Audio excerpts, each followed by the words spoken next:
New York City, 1930.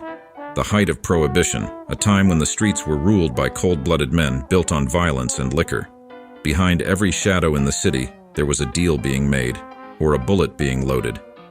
The underworld was alive, and at its heart stood one man who would be remembered in notoriety, Vincent Mad Dog Coll, a law enforcer who sold his soul to the world of crime. How does a loyal enforcer become the most wanted man in New York?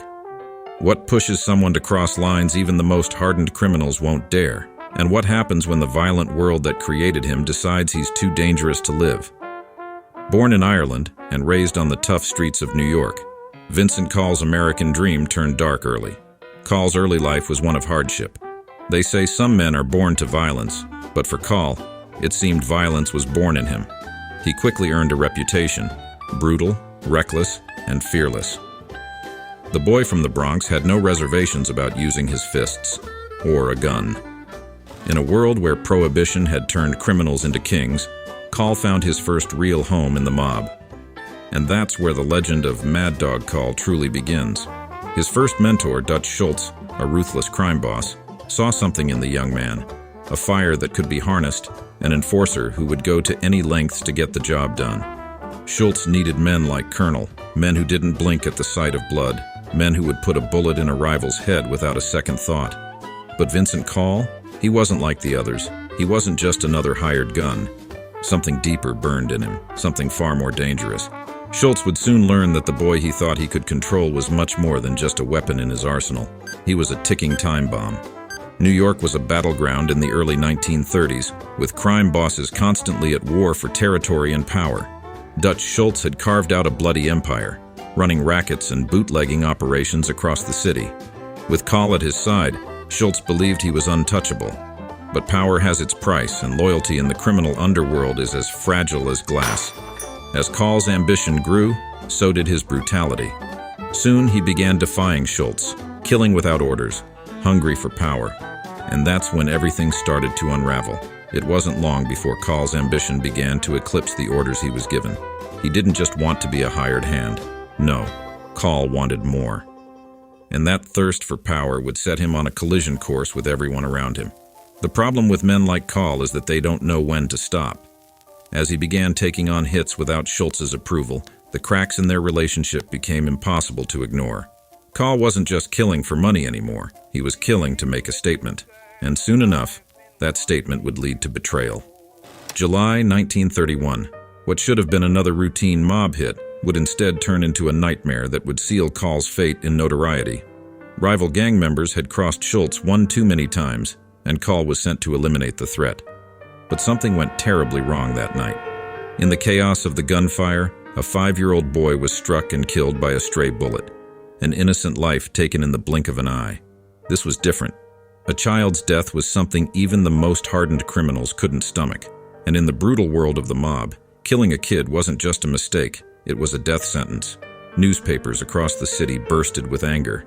Headlines screamed of Mad Dog Coll, the maniac killer who murdered a child in broad daylight. The public was horrified.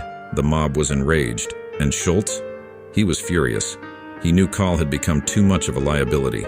A mad dog needed to be put down, and soon enough, Vincent Coll had a price on his head. With a bounty on his head and nowhere left to turn, Coll made one last desperate attempt at survival. But in the world of the mob, peace is an illusion. Vincent Mad Dog Coll was already a dead man walking. A mad dog unleashed on the city, whose appetite for blood had gone too far. And soon, he would pay the ultimate price.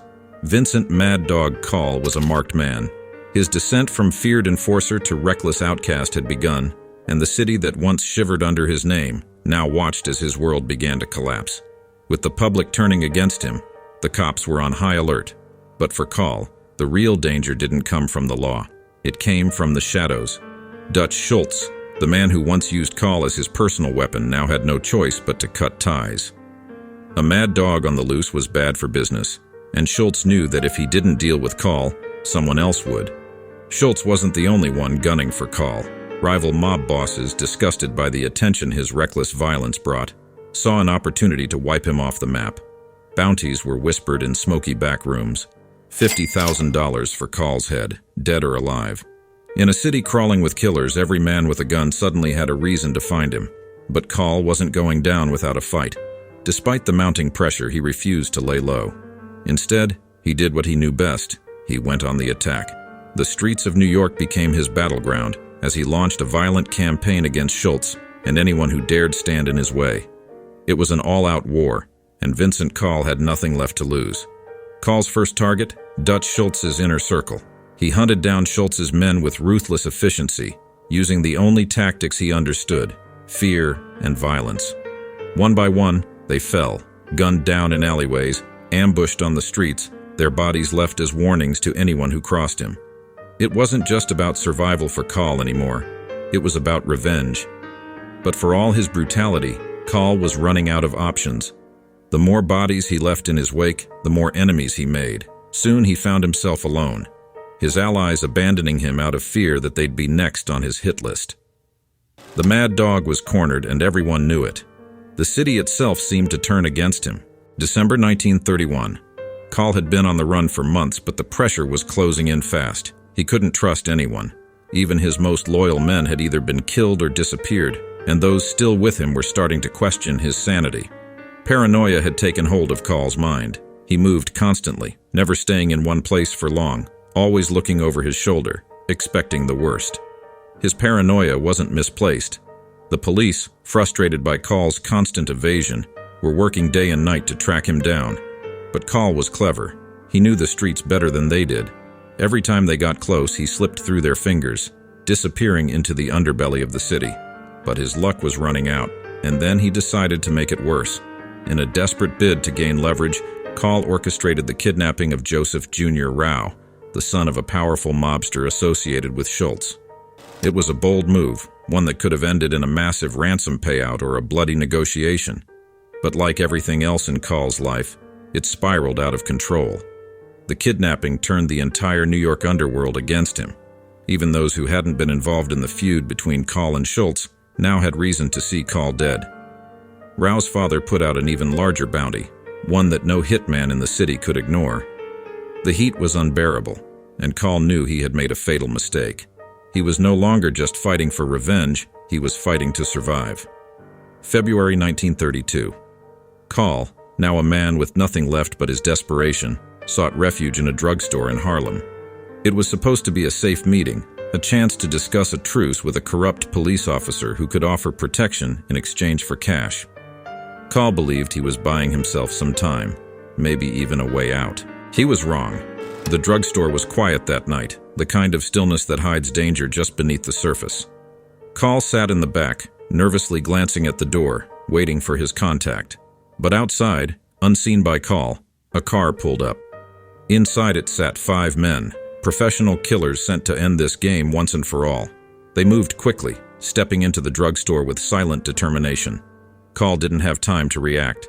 Before he could even reach for his gun, the first shot was fired. It hit him in the chest, a perfect shot, silencing the man who had terrorized New York for years. But they weren't done. They emptied their weapons into him, each bullet a final punctuation mark on Coll's violent life, 15 rounds in total. Vincent Mad Dog Coll was dead before he hit the floor. The police arrived moments later, but it was already over. The killers had disappeared into the night. The man who had once instilled fear in the hearts of the city's most dangerous men was now nothing more than a corpse on the floor of a Harlem drugstore. New York breathed a collective sigh of relief. Vincent Coll, the mad dog who had bitten too many hands, was finally put down.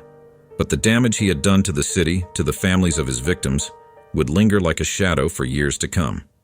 Vincent Mad Dog Coll was gone. His bloody reign had come to a violent end in a Harlem drugstore, his body riddled with bullets, the life drained from the man who had once terrified New York's underworld. The city exhaled, relieved to be rid of a menace that had grown too wild, too unpredictable to be controlled. But Coll's death was not the end, not yet. How had Vincent Coll, the enforcer with ambition, fallen so far from grace? How had he gone from a trusted killer for Dutch Schultz, one of the most feared men in the city, to a renegade with a bounty on his head? The answers were as twisted as Coll's own story. It started with his thirst for power. Like so many before him, Coll wasn't content to be just another soldier in Schultz's army. He wanted more. More respect, more fear, more control. And in the world of the mob, wanting more meant taking more. Taking lives, taking territory, taking what wasn't his. Coll's downfall began the moment he decided that Dutch Schultz wasn't his boss anymore. He was his rival. Of course, challenging someone like Schultz wasn't a simple matter. Schultz was known as the beer baron of the Bronx, a man who ran his criminal empire with a fist of iron. Bootlegging, racketeering, extortion, he was involved in it all.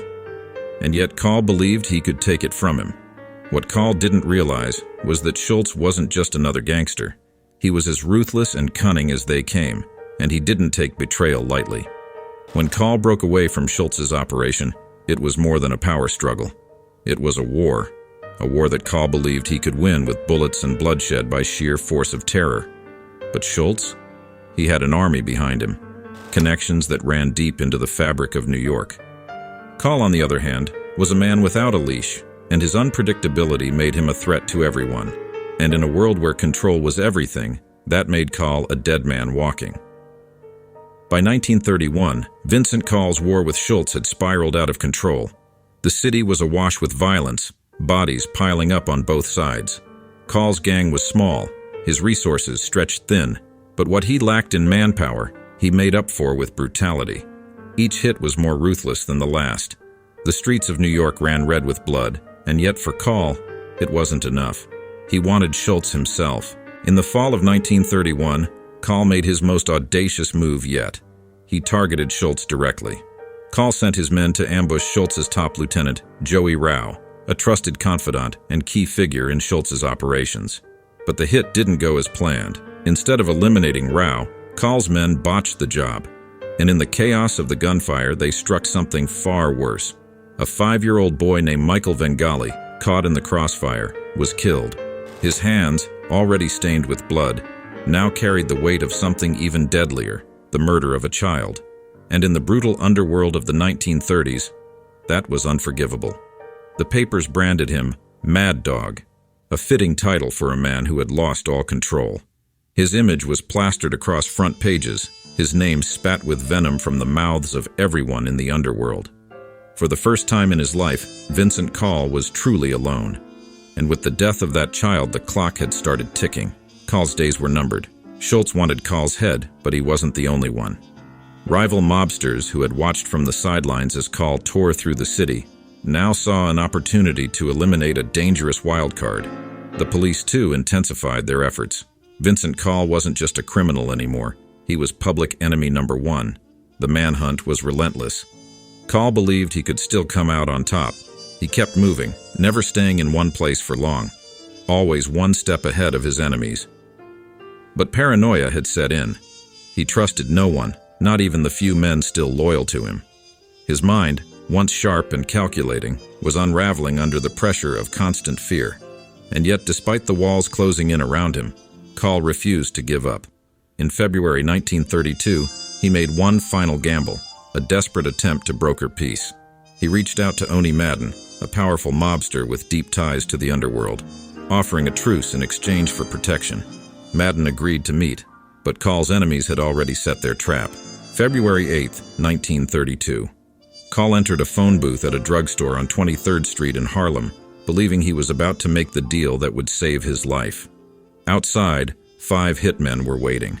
They had their orders: make it quick, make it clean. Coll never stood a chance. As Coll stood in that phone booth, unaware of what was about to happen, the hitmen opened fire. The first bullet shattered the glass, tearing into Coll's body. He staggered, his hand reaching for his gun, but it was already too late. The hitmen emptied their weapons, riddling Coll with bullets. In a matter of seconds, it was over. 15 bullets. 15 shots to end the life of one of the most feared men in New York. When the police arrived minutes later, they found Coll's body slumped against the wall, his blood pooling on the floor of the drugstore. The killers had vanished, leaving behind nothing but the shattered remains of a man who had once ruled the streets. Vincent Mad Dog Coll was dead at the age of 23.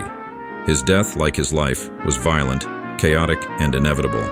Coll had lived by the gun, and he died by it too. But in the end, it wasn't just the bullets that killed him. It was his own hubris, his inability to control the madness that had consumed him.